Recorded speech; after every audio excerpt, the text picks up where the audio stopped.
আসসালামু আলাইকুম।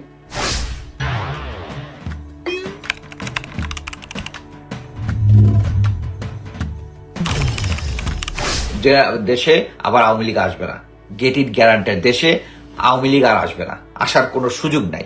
আসার কোনো সুযোগ, এটা 10 তারিখে অলরেডি প্রুভ হয়ে গেছে। এটা আপনি যদি আওয়ামী লীগ সিম্পাথাইজার হয়ে থাকেন বা গোপন কার্যক্রম চালায় থাকেন আওয়ামী লীগের পক্ষে, তাহলে আপনি হয়তো এই কমেন্টটা করছেন। বাট দেশের মানুষ আর চায় না, এবং দেশের আসার কোনো সুযোগই নাই। কোনো একটা সিচুয়েশন হলে তারা মানে দাঁড়াইতে পারবে না যে কোনো জায়গায়। এবং কারা চাচ্ছে? হ্যাঁ, ওই যে সেনাবাহিনী, জেনারেল ওয়াকার, 98 জিওসি, ঢাকার ব্রিগেডগুলা। হ্যাঁ, এখনো আমার ইয়ার নিচে সেই পুরানা, মাঝখানে বন্ধ ছিল কিছুদিন। কি আচ্ছা, আপনার চাকরি গেল কেন? ভাই, আমার চাকরি যায় নাই, আমি ভলেন্টিয়ার রিটায়ারমেন্টে আসছি। হ্যাঁ, কি বলে, অনৈতিক কাজে আমার নাকি চাকরি গেছে, আমি নাকি নারী লেলো, ব্লা ব্লা ব্লা। আরে ভাই, আমি রিটায়ারমেন্টের 1 বছর আগেও আমি আর্মি সিকিউরিটি ইউনিটে চাকরি করেছি, যেখানে ক্লিন রেকর্ড। 2016 সালে দেখেন আপনাদের নেত্রী আপা আমাকে পদক দিছে। সো আমার যদি রেকর্ড খারাপ হইতো পদকটা দিত না।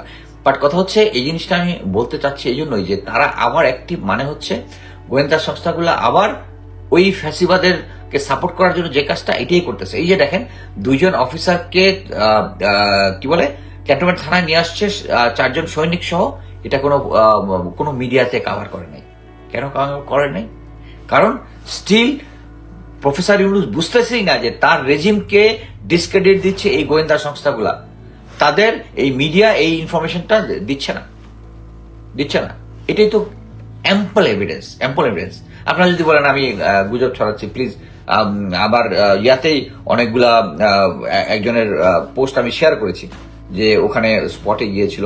আমি যারা স্পটে গিয়ে ওই অফিসারদেরকে নিয়ে আসছে, এবং I thank two OC cantonment থানা, হি ওয়াজ ভেরি হেল্পফুল। আমি বলবো সবার সাথে উনি হচ্ছে কি, উনি তো ওনাকে যে আদেশ দিয়ে গেছে ওটার বাইরে উনি যেতে পারবেন না, but from his position he tried his best. আমি যেটুকু শুনেছি সে হেল্প করার জন্য সেনা অফিসারদেরকে। বাট এখানে আমরা আমাদের অফিসার এবং সৈনিকদেরকে ডিসগ্রেস করতেছি। তাদেরকে ক্যান্টনমেন্টে তাকে ধরে নিয়েছে, শহরের ভিতর থেকে ধরে নিয়েছে, তারা আমরা ক্যান্টনমেন্ট থানায় হ্যান্ড ওভার করে দিচ্ছি। এবং director military intelligence brigadier Selim Azad এবং ডাইরেক্টর মিলিটারি অপারেশনস, এরা জড়িত এটার সাথে, ক্লিয়ার, এটার সাথে জড়িত। আমি প্রথমে ভেবেছিলাম DGFI, it's not DGFI. But জিনিসটা হচ্ছে এইটাই আর কি, যে তারা এখনো আমাদেরকে কন্ট্রোল করতেছে, আমাদের মুখ বন্ধ করার চেষ্টা করতেছে, মিডিয়াকে করতেছে। জেনারেল ডক্টর ইউনূসের হয়তো বা কোনো খবরই নাই। আমি জানি না আমাদের দেশের ফিউচার কি হবে।